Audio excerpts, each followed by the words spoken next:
भगवान का नाम लेते रहा करिए।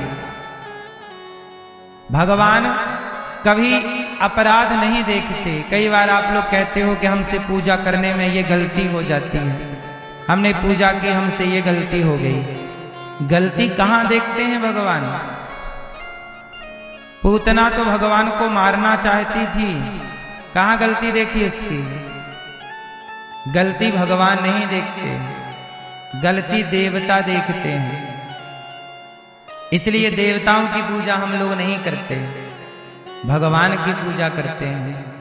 देवता, जानते हो देवता और भगवान में क्या अंतर है? नहीं, देवता होते हैं 33 कोटि। 33 कोटि मीन्स आप प्रकार मान लो या करोड़ मान लो। देवता कौन है? देवताओं के राजा हैं इंद्र, अग्नि देवता है, वरुण देवता है। ऐसे देवता होते हैं बहुत सारे। पर भगवान कितने होते हैं भैया? कितने होते हैं भगवान? आप चश्मा वाले भैया, हाँ आपसे पूछ रहे हैं कितने भगवान होते हैं? एक। क्या नाम है एक भगवान का? भगवान एक हैं और देवता 33 कोटि। तो भगवान एक और देवता कौन है? देवता भगवान के नौकर हैं। देवता भगवान के नौकर, व्यवस्थापक। आपको ये व्यवस्था करनी है तो ये व्यवस्था करने वाले को ये देवता, ये व्यवस्था करने वाले को ये देवता। तो भगवान के नौकर हैं देवता। मालिक कौन है? भगवान एक हैं। उन एक का नाम ही नारायण है, उन एक का नाम ही कृष्ण है, उन्हीं का नाम राम है, उन्हीं का नाम नरसिंह है, उन्हीं का नाम वामन है, उन्हीं का नाम मत्स्य है, कच्छप है, धनवंतरी है, मोहिनी है। उन्हीं का नाम यज्ञ नारायण भगवान है। उनके 24 अवतार हैं और नाम उनके अनंत हैं। तो भगवान कितने हैं? तो भगवान हमारे दोष नहीं देखते। देवताओं के आगे गलती हो जाएगी तो देवता हमारे दोष देख लेते हैं। जैसे नंद बाबा वर्षों से इंद्र की पूजा करते थे, लेकिन भगवान कृष्ण बोले कि अब इंद्र की पूजा ना करो, गिरिराज जी की पूजा करो। तो जब इंद्र को पता लगा कि मेरी पूजा बंद कर दी और गिरिराज जी की पूजा स्टार्ट कर दी, तो इंद्र ने पूरे ब्रजमंडल को डुबाने के लिए मूसलाधार पानी बरसा दिया। देखो जरा, सारी जिंदगी पूजा की, पुरखों से पूजा चली आ रही है, बाप दादों से, और एक बार पूजा नहीं की तो इंद्र नाराज हो गए। मतलब देवता, उनकी पूजा करो तो अच्छे, ना करो तो नाराज। तो इंद्र ने मूसलाधार पानी बरसाया, जबकि इंद्र को सोचना चाहिए कि सारे जीवन भर पूजा किए हैं, एक बार नहीं की तो क्या बिगड़ रहा? नहीं, पानी बरसा, पूरे ब्रज को डुबाओ। तब भगवान की शरण में ब्रजवासी आए और तब भगवान ने गिरिराज जी को खेल ही खेल में उठाया। तब भगवान ने कहा कि बाबा देखो, तुम्हारे इंद्र की पूजा हर बार की, एक बार नहीं की तो पानी बरसा रहा है डुबाने की, और पहली बार तुम्हारी गिरिराज जी की तुमने पूजा की तो गिरिराज जी तुम्हारी रक्षा के लिए देखो मेरी उंगली पर आ गए। ये भगवान है। इसलिए भगवान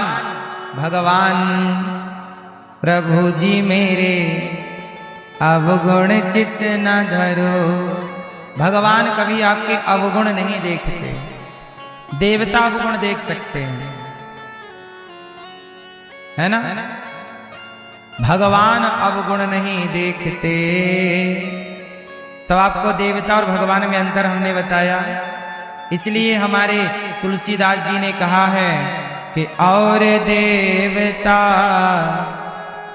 चित्त ना धरई।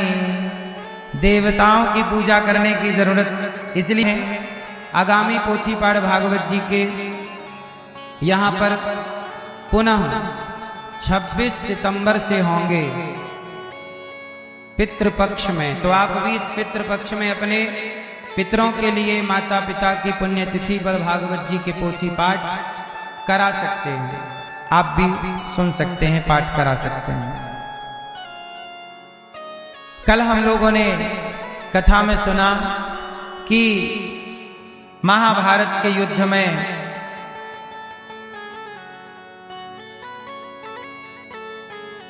अश्वत्थामा ने द्रौपदी के 5 पुत्रों की हत्या कर दी। द्रौपदी के कितने पुत्र हैं? 5 की हत्या किसने की? अश्वत्थामा ने। क्योंकि इस गलती से कर दी, अश्वत्थामा को लगा कि ये पांडव हैं। अश्वत्थामा को लगा कि ये सो रहे थे। दुर्योधन ने कहा था जाओ पांडवों को मार देना, अधर्म से ही क्यों ना मारना पड़े। तो सोने वाले बच्चों को पांडव समझ लिया और 5 का सर काट लिया अश्वत्थामा ने। अश्वत्थामा ने जब 5 सिर दुर्योधन को दिए तो दुर्योधन की जंघा टूटी थी, पड़ा था। कहा कि जरा भीम का सिर लाओ, मैं दबाना चाहता हूं। तो भीम का सिर लाया। वो भीम का बेटा था, बेटा बाप जैसा ही दिख रहा था। तो दबाया तो आराम से दब गया। दुर्योधन बोला कि ये भीम तो नहीं हो सकता, तुमने किसी और की हत्या की। ध्यान से देखा तो वो द्रौपदी के 5 पुत्र थे। दुर्योधन पहले प्रसन्न हुआ कि पांडव मर गए, बाद में दुख हुआ कि पांडव नहीं, वो तो पांडवों के पुत्र हैं।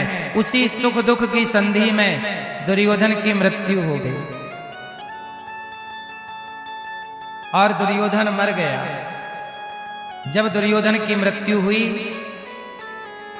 तो अश्वत्थामा भागा। भगवान श्री कृष्ण को सारथी बनाकर अर्जुन दौड़ पड़े और अश्वत्थामा को पकड़ा। अश्वत्थामा ने ब्रह्मास्त्र चला दिया।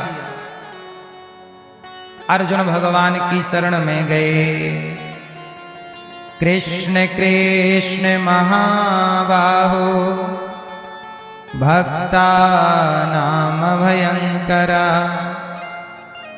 त्वमेको दह्यमानाना मपवर्गोऽसि संस्रते। अर्जुन ने कहा प्रभु अश्वत्थामा ने हमें मारने के लिए ब्रह्मास्त्र चला दिया है, आप हमारी रक्षा कीजिए। भगवान ने कहा आप भी ब्रह्मास्त्र चलाओ,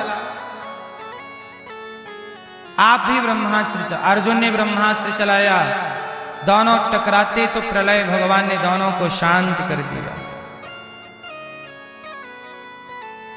भगवान ने दोनों को शांत किया। अश्वत्थामा को पकड़कर द्रौपदी के सामने खड़ा किया। द्रौपदी तेरे 5 पुत्रों की हत्या इस अश्वत्थामा ने की, ये रहा, दंड दे दो। द्रौपदी बोली कि ना, क्या इसे मार देने से मेरे मरे हुए पुत्र जीवित हो जाएंगे? भैया, ओ मोबाइल वाले भैया,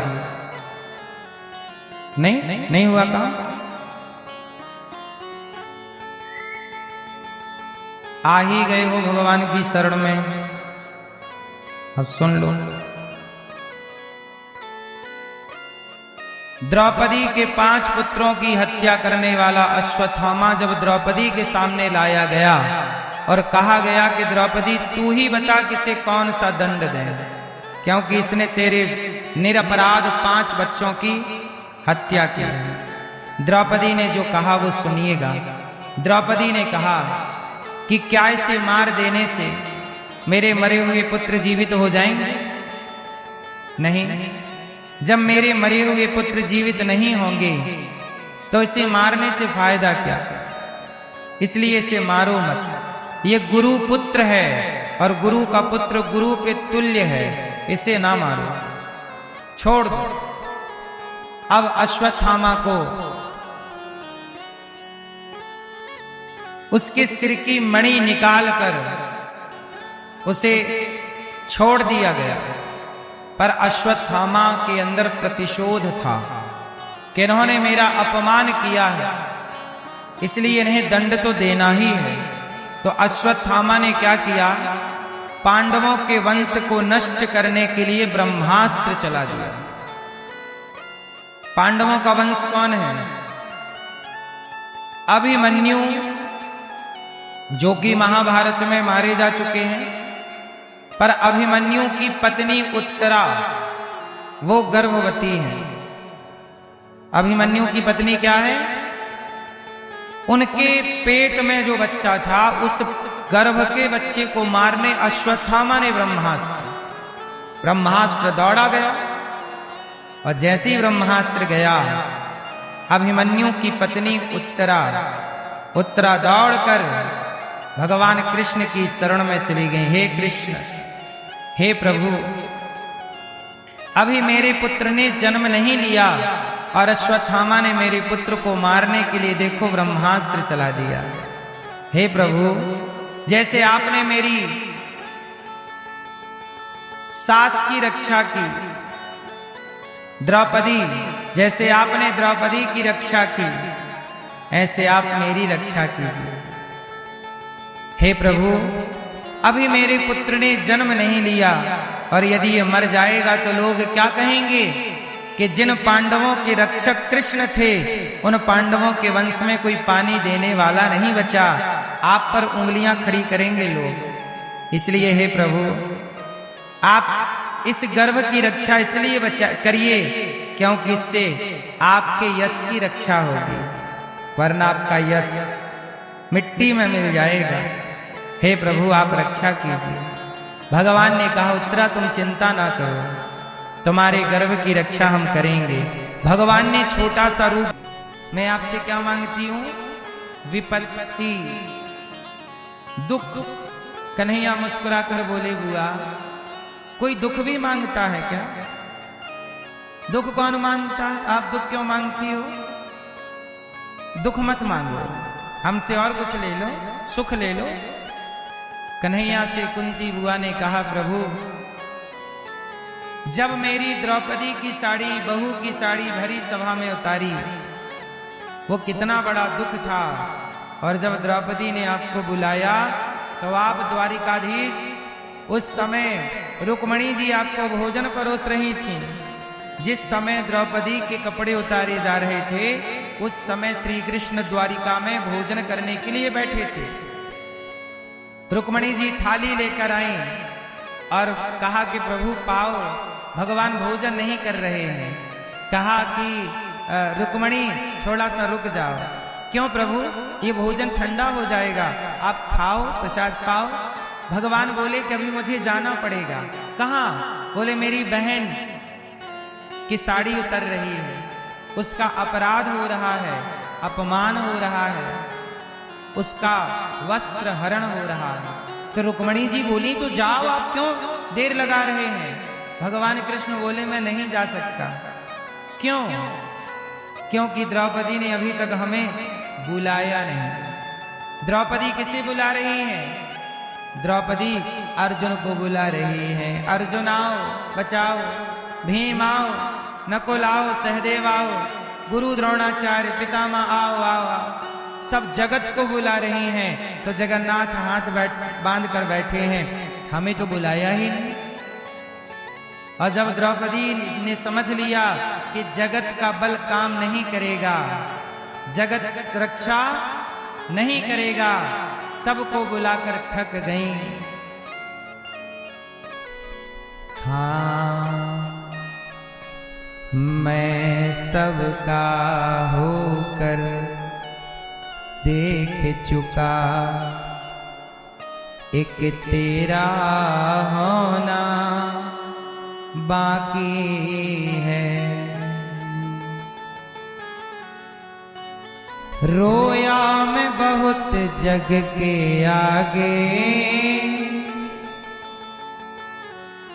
रोया मैं बहुत जग के आगे, तेरे आगे रोना बाकी है। मैं सबका होकर देख चुका, एक तेरा होना बाकी है। तेरे प्यार में रो रो सांवरिया, आँखों से आंसू बहते हैं। प्रेमी के आंसू ओ कान्हा, बस तुमसे इतना कहते हैं। तेरे इन पावन चरणों का तो, तेरे इन पावन चरणों को तो एक बार भिगोना बाकी है। सबका होकर देख चुका। द्रौपदी ने कहा, अर्जुन मुझे बड़ा गर्व था कि मेरा पति धनुर्धर अर्जुन। आपको भी कई बार घमंड होता है, मेरा तो इससे पहचान, मेरी तो इस नेताजी से, इससे जान पहचान। द्रौपदी के पति अर्जुन गांडीवधर, गदाधर भीम, मतलब धरती के सबसे बलवान लोग द्रौपदी के पति हैं। दुनिया की सबसे श्रेष्ठ सभा में वो खड़ी है। धरती के सबसे बलवान व्यक्ति वहां मौजूद हैं, जो न्याय प्रिय हैं, जिनका नाम भीष्म पितामह। धरती के सबसे श्रेष्ठ गुरु वहां उपस्थित हैं, जिनका नाम गुरु द्रोणाचार्य। लेकिन वहां द्रौपदी को जब अपमान हुआ, साड़ी उतारी, कोई ना तैयार हुआ रक्षा के लिए, तब द्रौपदी ने दोनों हाथ उठाए और कहा, हे गोविंद। और जैसे ही गोविंद कहा तो गोविंद का गो सुनाई पड़ा कि प्रभु थाली छोड़े द्वारिका से और दौड़ पड़े। और जब दौड़े, साड़ी बनकर, वस्त्र बनकर गोपियों का चीर चुरा लेते हैं और द्रौपदी का चीर बढ़ा देते हैं। जहां जरूरत थी वहां चीर दे दिया, और जहां जरूरत नहीं थी जिनको उनसे चीर, द्रौपदी का चीर बढ़ाया। थक गया दुशासन, लाज उतारते उतारते, कपड़े उतारते उतारते उतार ना सका। बोला कि साड़ी बीच नारी है कि नारी बीच साड़ी है, कि साड़ी ही की नारी है कि नारी ही की साड़ी है।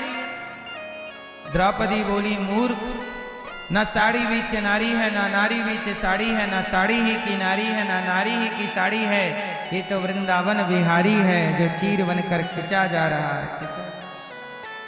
द्रौपदी ने केवल उस समय श्री कृष्ण जब खड़े थे तो उस समय भगवान का दर्शन द्रौपदी ने किया, गुरु द्रोणाचार्य ने किया और भीष्म पितामह ने किया। भगवान का दर्शन किसने किया? भीष्म पितामह। सच्ची बात यह है कि सबके रक्षक भगवान ही हैं। आप लोग भी कई बार सबको बुलाते हो, भगवान को नहीं बुलाते। आपको सब पर भरोसा है, भगवान पर भरोसा नहीं है। इसलिए कहता हूं, संसार पर भरोसा मत करिएगा। आज ही मेरे से एक बच्चे ने कहा प्रश्नोत्तरी में कि गुरुजी, हमने एक आदमी पर भरोसा किया तो वो हमारे पैसे लेके भाग गया। आप भी भरोसा करिए संसार पर। संसार पर भरोसा करेंगे तो दुनिया के लोग भरोसा तोड़ देते हैं, और गलती आपकी है। जगत पे क्यों भरोसा करते हो?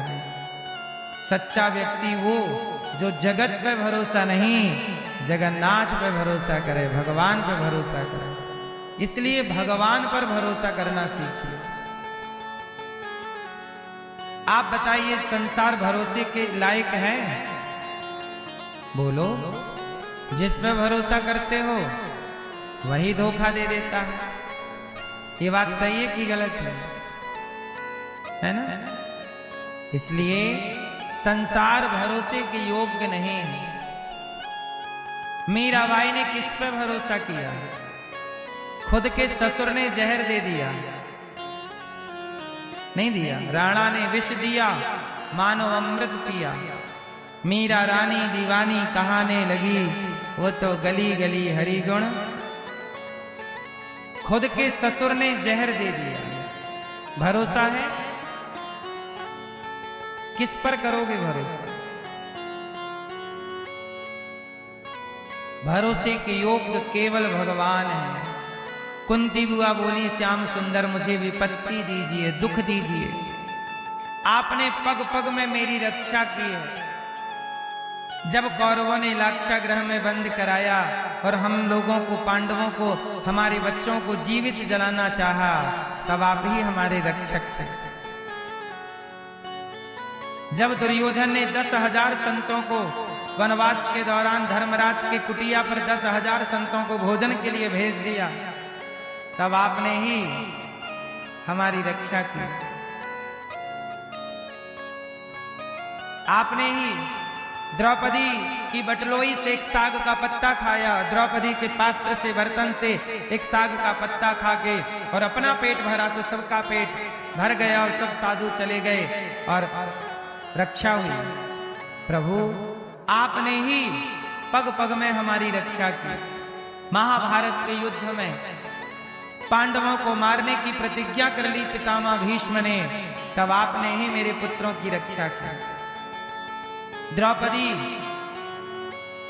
को जब पता लगा कि पांडवों को मारने की प्रतिज्ञा भीष्म पितामह ने कर ली है, तो द्रौपदी आई भगवान कृष्ण के पास। उस समय रात्रि के भगवान बांसुरी बजा रहे थे, और जब बांसुरी बजा रहे थे श्याम सुंदर, द्रौपदी आई, कन्हैया के चरणों में गिर पड़ी। कन्हैया, आपको बांसुरी बजाने की पड़ी है और यहां मेरे पतियों की हत्या का षड्यंत्र रच रहे हैं पितामह, आप रक्षा नहीं करोगे? कन्हैया बोले कि क्या हुआ? बोले पितामह ने प्रतिज्ञा की है कि कल का युद्ध पांडवों का अंतिम युद्ध होगा, मुझे डर लग रहा है। अर्जुन बोले चलो अर्जुन से, भगवान कृष्ण बोले चलो अर्जुन से बात करते हैं। अर्जुन के पास गए तो अर्जुन सो रहे थे अपने कक्ष में। अर्जुन ने कहा, भगवान कृष्ण ने कहा, अर्जुन जागो, उठो उठो। क्या हुआ कन्हैया इतनी रात को? भगवान बोले कि कल के युद्ध में पितामह ने प्रतिज्ञा ले ली है तुम्हें मारने की, कल की कोई योजना बनाओ, क्या सो रहे हो? अर्जुन बोले प्रभु कल की योजना मैं नहीं बनाऊंगा, नींद आ रही है, आप भी सो जाओ, चलो अपन दोनों सो जाते हैं। भगवान बोले तुम्हें कल की प्लानिंग नहीं करनी, कल के लिए जागना नहीं? अर्जुन मुस्कुराकर बोले श्याम सुंदर, जिस अर्जुन के लिए प्रभु रात भर जाग रहे हो और वो चिंता कर रहे हो, जब आप हैं चिंता करने के लिए, तो मैं किस बात की चिंता करूं? आप है ना, मैं आपके भरोसे निश्चिंत होकर क्यों ना सोऊं? जब आप मेरे लिए जाग रहे हैं तो जिसकी चिंता भगवान करें उसे खुद की चिंता करनी है क्या? मैं सो रहा हूं। अर्जुन सो गए। श्याम सुंदर द्रौपदी से बोले चलो लंबा घूंघट डालो और जाओ पितामह को प्रणाम करो। पितामह रात्रि के ध्यान लगाकर बैठे थे, क्योंकि कल का युद्ध पितामह का अंतिम युद्ध था और यह युद्ध के 10वें दिन की घटना है, 10वें दिन की रात्रि। पितामह भीष्म के पास द्रौपदी लंबा घूंघट डालकर गई। भगवान ने कहा जाओ पितामह को प्रणाम करो। पितामह को प्रणाम किया। पितामह प्रणाम। पितामह ने आशीर्वाद दिया, द्रौपदी आशीर्वाद दिया, सदा सुहागन रहो, सौभाग्यवती रहो। जब सुहागन का आशीर्वाद दिया तो द्रौपदी, अच्छा पितामह को लगा ये दुर्योधन की पत्नी है, तो आशीर्वाद क्या दे दिया? सौभाग्यवती भव, सुहागन रहो। और द्रौपदी को जब आशीर्वाद मिला तो घूंघट उठाए, और जब घूंघट उठाई पितामह दंग रह गए। द्रौपदी तुम पितामह समझ गए कि ये योजना द्रौपदी तुम्हारी नहीं हो सकती, बिना लड़े इतना बड़ा खेल, ये तुम्हारा, ये तुम्हारी बुद्धि नहीं। कौन लाया है सच बताओ? बोले प्रभु आए हैं, बाहर खड़े हैं। पितामह ने कुटिया के बाहर निकल कर देखा तो श्याम सुंदर द्रौपदी की चरण पादुका लिए खड़े थे, चप्पल लिए खड़े थे। भगवान बोले, पितामह बोले कि प्रभु ये चरण पादुका किसकी है? बोले द्रौपदी की। तो आपने क्यों हाथ से ले रखी है? बोले आपके द्वार पे उतरी थी, कहीं कोई देख लेता कि आपके द्वार पर द्रौपदी की चरण पादुका तो आप पर आरोप लगता कि आप पांडवों का पक्ष ले रहे हैं, इसलिए मैंने हटा लिया, कोई देख ना ले। क्यों प्रभु यहां कैसे आना हुआ? भगवान कृष्ण बोले, अब आपसे बात द्रौपदी करेगी। द्रौपदी बोली, पितामह कल के युद्ध में आपने मेरे पतियों को मारने की प्रतिज्ञा की है और आज आपने मुझे सौभाग्यवती होने का वरदान दिया है। जब आप मेरे पतियों को मार ही डालोगे तो मैं सौभाग्यवती रहूंगी कैसे? मेरे सुहाग को तो आप ही उजाड़ोगे। एक तरफ तो आप कह रहे हो कि सुहागन रहो और दूसरी तरफ आप मेरे पतियों को मारने की प्रतिज्ञा। हे पितामह, आपका दो वचन हो गए आपके। एक वचन ये है कि सुहागन रहो और एक वचन ये है कि पांडवों को मैं मार डालूंगा। अब ये बताओ कि कल के युद्ध में आप कौन सा वचन पूरा करोगे? मैं सुहागन रहूंगी ये वचन, या मैं मेरे पतियों को मारोगे ये वचन? तब भीष्म पितामह भगवान की ओर देखकर रो पड़े, आंखों में आंसू आ गए और पितामह ने भगवान के चरण पकड़ के कहा, द्रौपदी जिसके रक्षक ये हैं, जिसके रक्षक साक्षात भगवान श्रीमन्नारायण कृष्ण हो, भला उनको ये पितामह क्या मारेगा? तेरे पतियों की रक्षा तो श्री कृष्ण कर रहे हैं और जिनके रक्षक भगवान हो उन्हें मैं क्या मारूंगा? बेटी, कल का युद्ध मेरा ही अंतिम युद्ध होगा। और 10वें दिन के युद्ध में पितामह भीष्म ने जो अर्जुन पर बाणों की बरसात की, भगवान ने रथ का पहिया उठाया। पितामह, यदि अर्जुन को एक भी बाण लगा, देखो जरा, भगवान इतने बड़े हैं पर अपने भक्त से प्यार कितना है। अर्जुन से एक बाण भी छुआ, रथ का पहिया लेकर दौड़े और जब दौड़े तो पितामह ने अपना धनुष बाण छोड़ दिया, क्योंकि भगवान श्री कृष्ण ने प्रतिज्ञा ली थी कि मैं महाभारत में कोई अस्त्र शस्त्र नहीं उठाऊंगा। और पितामह ने प्रतिज्ञा ली कि प्रभु मैं आपको अस्त्र शस्त्र उठवा कर रहूंगा। तो वही पितामह के वचन को रखने के लिए भगवान ने अपनी प्रतिज्ञा तोड़ दी और रथ का पहिया लेकर के दौड़ पड़े। और जब पितामह ने प्रभु का दर्शन किया, हाथ जोड़कर खड़े हो गए कि तभी अर्जुन से भगवान ने कहा, बाण मारो। और बाण मारा तो शरीर पार करता हुआ अर्जुन का हर बाण पितामह के शरीर में धंसने लगा और पूरा शरीर बाणों से भर गया और पितामह का संतुलन बिगड़ा। कान लगाया होगा आपने, हाथ आपने लगाया होगा, उंगली, एक बाल, जब आपने एक बाल भी नहीं लगाया बच्चों को, और फिर भी बच्चे हाथ पांव लेकर आंख कान लेकर आ गए, तो उनकी चिंता आप करोगे कि जिसने बनाया है वही उसकी चिंता करेगा?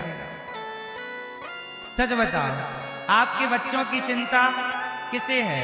आपके बच्चों को आंख किसने दी? पांव किसने दिया? क्यों भैया? जिसने ये सब कुछ दिया, क्या उसे आगे की चिंता ना होगी? उसी को चिंता है। जब आपका बच्चा पैदा हुआ तब उसके मुंह पे दांत नहीं थे और जन्म लेने के कुछ समय बाद दांत आने स्टार्ट हो गए। तो आने के बाद भी दांत देना है, ये बात प्रभु को पता थी। कब देना है स्टार्ट हो गए कि नहीं? छोटे छोटे दांत। चिंता किसको है? आपने दांत नहीं दिए बच्चे को। फिर जब बच्चा पैदा हुआ तो रोटी खा नहीं सकता, पानी पी नहीं सकता, तो मां के आंचल में मीठा मीठा दूध किसने भरा? बोलो। मां के शरीर में आंचल में एक कट मारिए, खून गिरेगा, हर तरफ खून ही खून है, रक्त ही रक्त, पर उस रक्त के बीच से एक अमृत जैसा दूध टपकता है उस बच्चे के लिए। और ये व्यवस्था किसकी है? क्या उसे चिंता नहीं है? आप कौन होते हैं चिंता करने वाले? आप भरोसा करिए ना। आप लोगों ने क्या बोला? भगवान पे किस किस को भरोसा है? और फिर आपने किस किस को चिंता है? अब आप लोग कह रहे हैं कि हमें भरोसा भी है और चिंता भी है। भैया, जब भरोसा होगा तो चिंता कैसी? और यदि चिंता है तो फिर भरोसा नहीं है। एक हो सकता है, या तो चिंता सही है या तो भरोसा सही है, दोनों नहीं। अब आप बताओ, एक बात आपकी झूठ है, या तो भरोसा झूठा है या तो चिंता झूठी है। अब आप क्लियर करिए कि क्या झूठा है, जल्दी से बताओ। क्या झूठ बोला आपने? चिंता झूठी है आपकी? क्या आपने क्या झूठ बोला हमसे? आपने क्या झूठ बोला है? भरोसा झूठा है आपका। इनकी चिंता सच्ची है, भरोसा झूठा है। इसलिए कहते हैं अर्जुन को कृष्ण पर क्या था? भरोसा था कि जब मेरे साथ प्रभु हैं तो पितामह मुझे मार नहीं सकते। जिस दिन आपको ये भरोसा हो जाएगा कि प्रभु मेरे साथ है, कोई क्या बिगाड़ेगा। जब मौत आएगी तो मैं खड़ा खड़ा गिर जाऊंगा, और मौत नहीं आएगी तो अहमदाबाद में प्लेन हादसा हुआ था, सारे लोग मारे गए, पर जिसकी मौत नहीं आई तो उनमें से एक बच गया था, एक बाल भी नहीं जला उसका। जब नहीं आएगी तो आकाश से गिर के भी बच जाएगा, और आएगी तो खड़ा खड़ा गिर जाएगा।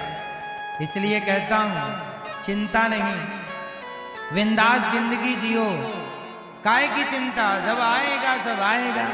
जो होना है उसे आप रोक नहीं सकते। चिंता करने से होनी टल थोड़ी जाती है। होनी तो होके रहे और अनहोनी ना होए, और जाको राखे राम जी मार सके ना। हाँ, तो क्या बढ़ाओगे? चिंता, भरोसा। क्या होगा? द्रौपदी को क्या था? अर्जुन को क्या था? मीरा को क्या था? आपको क्या नहीं है?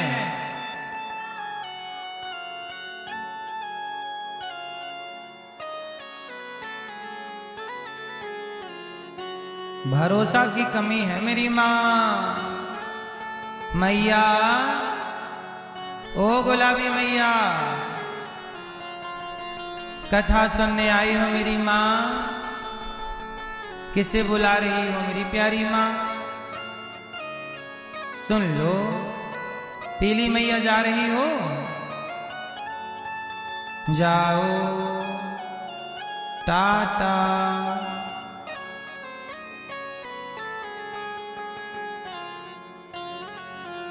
भगवान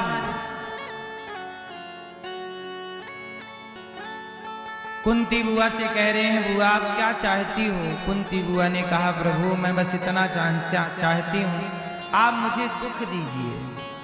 क्या दीजिए? भगवान बोले, बुआ मैं दुख नहीं दे सकता। अच्छा ये बताओ, दुख आपको कौन देता है? भगवान। भगवान बोले, बुआ मैं दुख नहीं दे सकता, एक काम करो मुझे ही ले लो। प्रभु ने अपने आप को सौंप दिया। भगवान किसी को दुख नहीं देते। राम न मारे काहू को, पापी नहीं राम, आप ही से मर जाते हैं कर कर खोटे। भगवान किसी को दुख नहीं देते। तो फिर आप सवाल करोगे कि जब भगवान दुख नहीं देते तो जो लोग दुखी होते हैं उन्हें दुख देता कौन है? तो भगवान दुख नहीं देते। व्यक्ति का अपना जो कर्म होता है, अच्छा या बुरा, वही बुरा कर्म उसे तकलीफ दुख देता है। और काल ही कर्म ही ईश्वर ही मिथ्या दोष लगाए।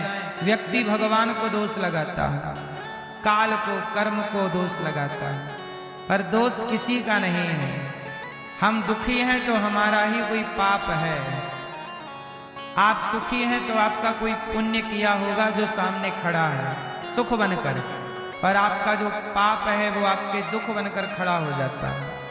इसलिए अवश्यमेव भोक्तव्यम कृतम कर्म शुभाशुभम। जो व्यक्ति जैसा कर्म करता है, जैसे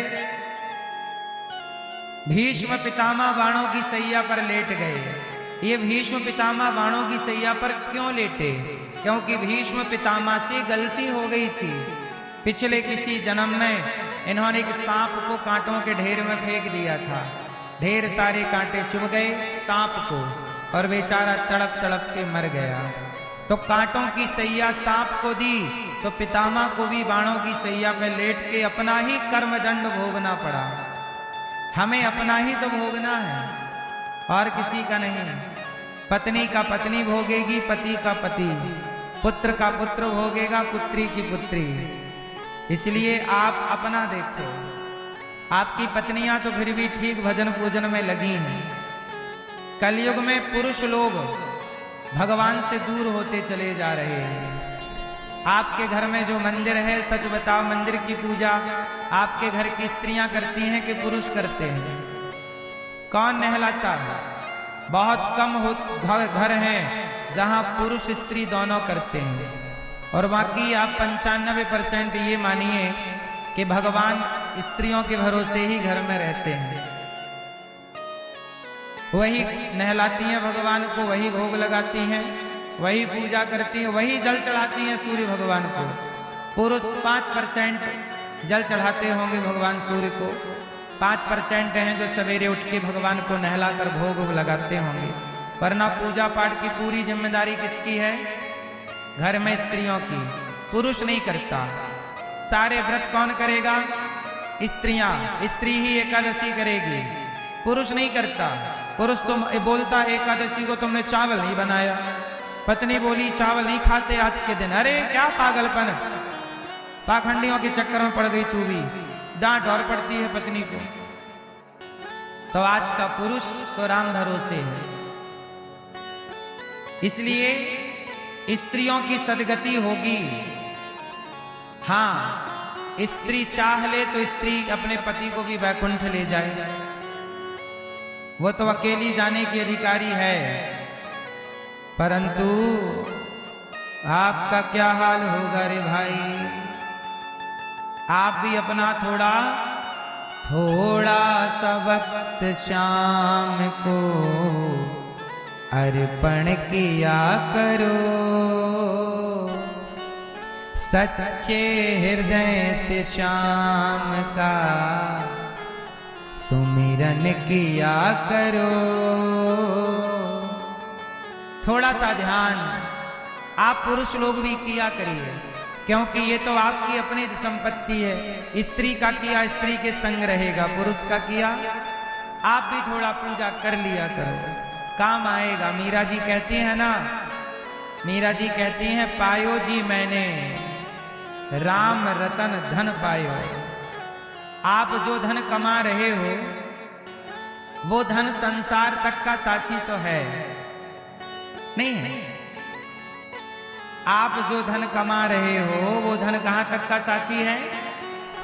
यहां आपको पैसे से गाड़ी बंगला इज्जत सब कुछ मिल जाएगी, लेकिन ये दौलत लेकर आप वहां नहीं जा सकते ना। जब मरोगे तो पैसे छोड़कर ना जाओगे कि लेकर जाओगे? वहां के लिए क्या खर्चा करोगे? आगे वहां पुण्य काम आएगा।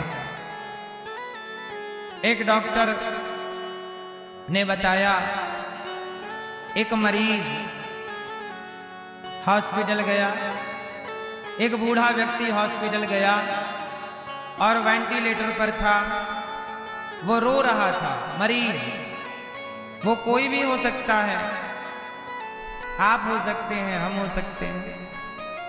एक बूढ़ा आदमी वेंटिलेटर पर पड़ा हॉस्पिटल में रो रहा था कि तभी एक डॉक्टर की नजर पड़ी और डॉक्टर ने बूढ़े से पूछा, दादाजी क्यों रो रहे हो?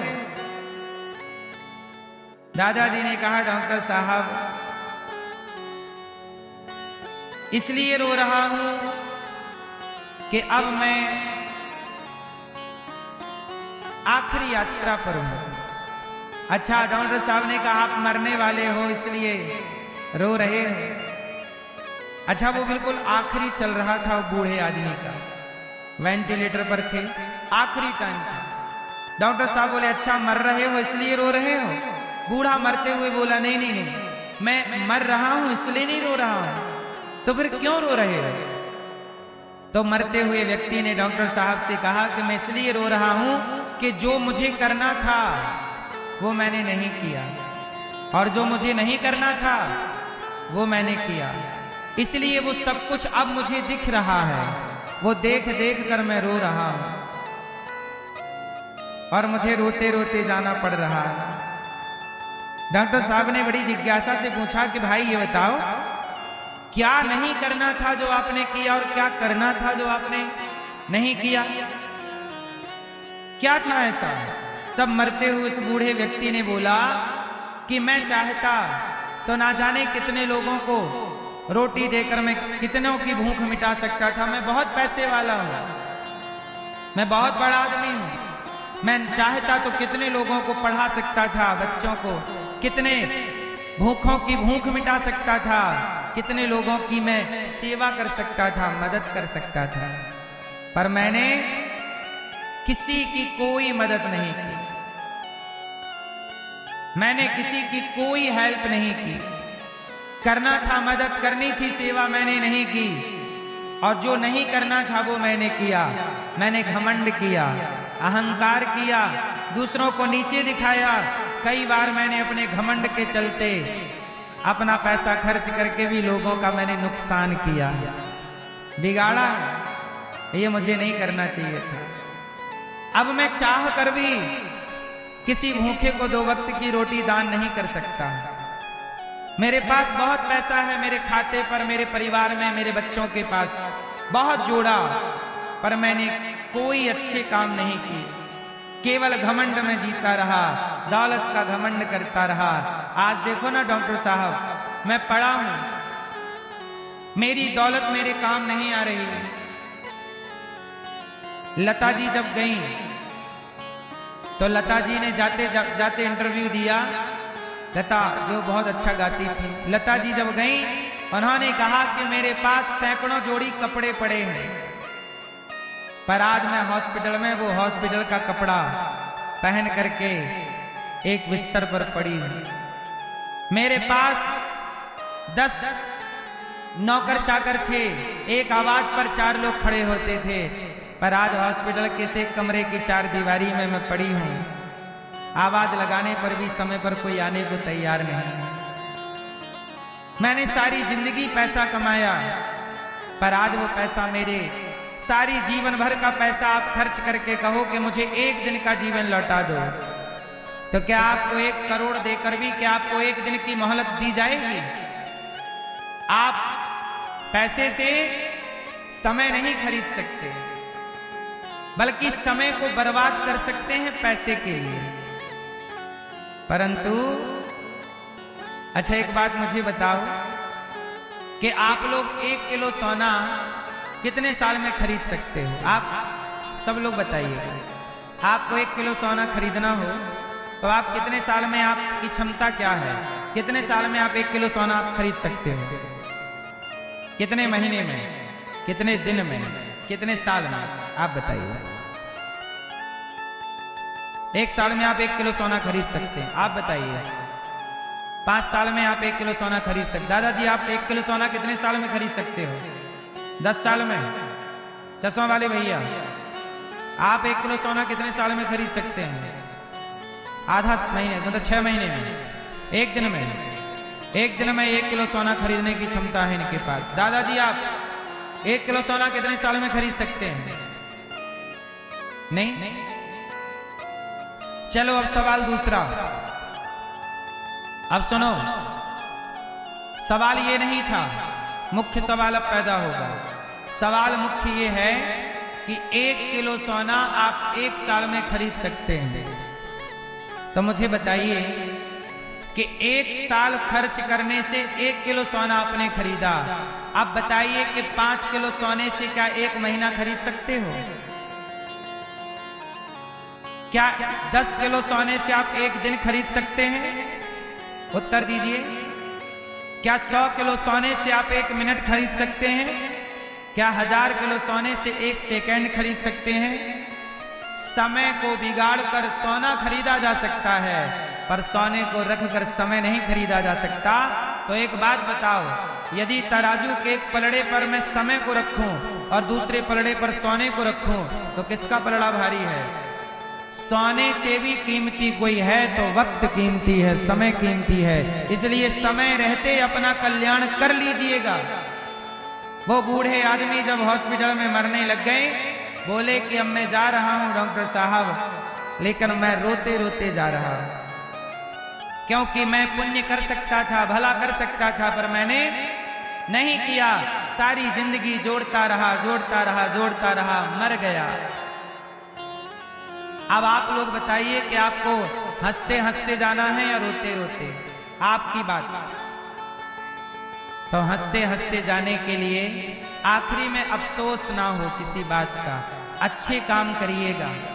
पैसे कमाना बुरा नहीं है, पैसे सबको कमाना चाहिए। ये हमारा पुण्य चलता है, हमारा पाप चलता है। इसलिए कुंती बुआ ने दुख मांगा, भगवान ने कहा मैं दुख नहीं दूंगा, क्योंकि दुख तो व्यक्ति अपने कर्मों से पाता है। बुआ मुझे ले लो, भगवान ने अपने आप को समर्पित कर दिया। कुंती बुआ पर कृपा हुई। इसके बाद भीष्म पितामह का दर्शन भगवान ने किया। इसके बाद भगवान द्वारिका गए और द्वारिका में भगवान का स्वागत हुआ। अच्छा, जब भगवान चले गए, परीक्षित जी का जन्म हुआ। भगवान ने आकर परीक्षित जी को दर्शन दिया और पुनः द्वारिका गए। अच्छा, जब महाभारत पूरा हो गया तब फिर आपको थोड़ा ये भी जानना जरूरी है कि धृतराष्ट्र गांधारी का क्या हुआ। तो धृतराष्ट्र गांधारी का जो बुढ़ापा था बहुत अच्छा नहीं था।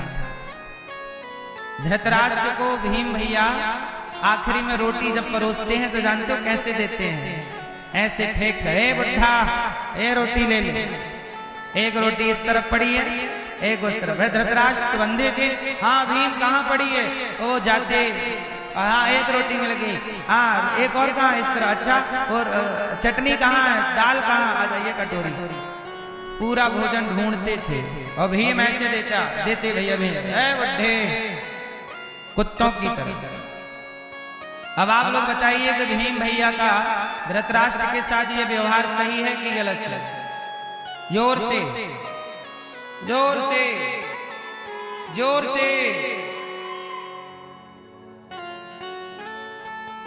तुम्हें कोई लाक्षागृह में बंद करता और आग लगाता और उसके साथ तुम कैसा व्यवहार करते? तुम्हारी बहू के भरी सभा में कपड़े उतरवाता, उसके साथ तुम कैसा व्यवहार करते? धृतराष्ट्र ने जो किया है वही उन्हें बुढ़ापे में मिल रहा है। आप किसी के साथ बुरा करें और सामने वाले से उम्मीद करें कि वो मेरे साथ अच्छा करेगा, ऐसा नहीं होता साहब, कभी नहीं हो। ऐसा केवल भगवान कर सकते हैं। शिशुपाल ने गाली दी, भगवान ने मोक्ष कर दिया, ये केवल भगवान।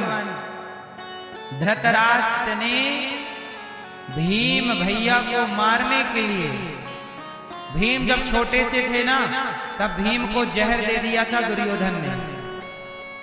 लाक्षागृह में बंद करके आग लगा दी, द्रौपदी के कपड़े उतरवाए।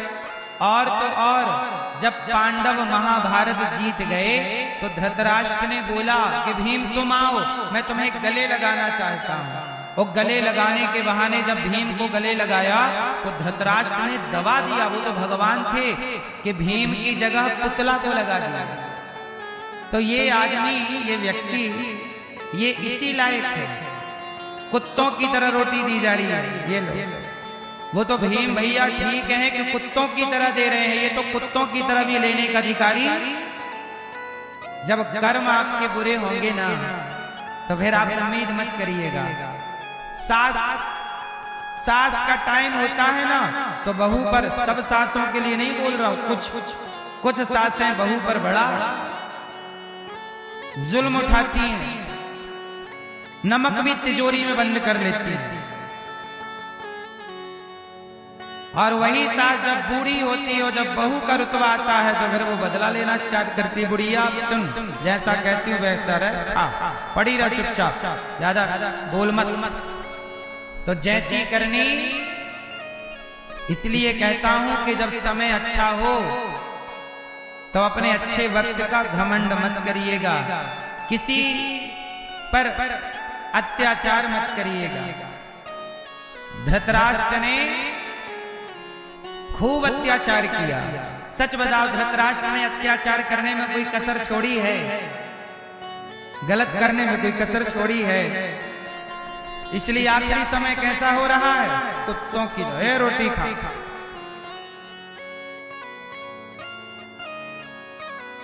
आप गलत मत किया करो किसी के साथ। कोई ना देखे पर कोई तो देख ही रहा है। धृतराष्ट्र के पास विदुर जी आए और विदुर जी ने कहा, क्या महाराज, अभी भी तुम्हें अक्ल नहीं आई? अब मरने का टाइम है। सारी जिंदगी तुम समझ जाते मेरी बात, ये महाभारत ना होता, सारे बच्चों को मरवा डाला और अब भीम के टुकड़ों पर पल रहे हो, तुम्हें लाज नहीं आती? चलो अब तो चित्त भगवान में लगाओ। तब धृतराष्ट्र बोले, अब क्या करूं? तब विदुर जी धृतराष्ट्र गांधारी को रातों रात ले गए गंगा के तट पर, ऊपर बद्रीनाथ केदारनाथ के पास, और वहां ले जाके अनशन कराया और अनशन करा के प्राण विसर्जित कराए और भगवत चिंतन कराकर उनकी सदगति कराई। और तब धृतराष्ट्र और गांधारी का उद्धार हुआ। बुढ़ापे को सार्थक बनाना है, बुढ़ापे को ठीक ठीक बनाना है, तो बुढ़ापे में चुप हो जाइए। जो बूढ़े कम बोलते हैं वो बूढ़े सुखी हैं, और जो बूढ़े ज्यादा बोलते हैं वो बूढ़े दुखी हैं, परेशान हैं। ये बात सही है कि गलत है? मैया, ओ पंचायती मैया, सुन लो मेरी माँ। जो ज्यादा बोलते हैं वो बूढ़े सुखी के, जो कम बोलते हैं वो बूढ़े सुखी।